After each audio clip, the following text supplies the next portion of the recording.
Considering a SoFi personal loan for debt consolidation or a home project?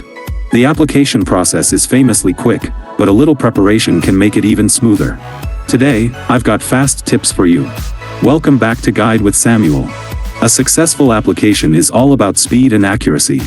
Having your documents ready is the key to a fast decision, sometimes in minutes.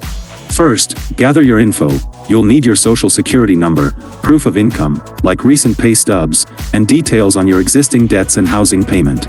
Head to the SoFi website or app and find the personal loans section. Start with the pre-qualification to see your potential rates. This is a soft credit check that won't hurt your score. And that leads to my crucial pro tip: apply with a co-borrower if you can.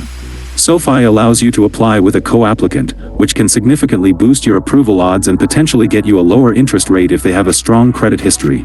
Just like that, you're prepared to apply for a personal loan with confidence and speed. What's the number one reason you're considering a SoFi personal loan? Let me know down in the comments, and subscribe for more clear-cut guides like this one. Thanks for watching. I'm Samuel, and I'll see you in the next video.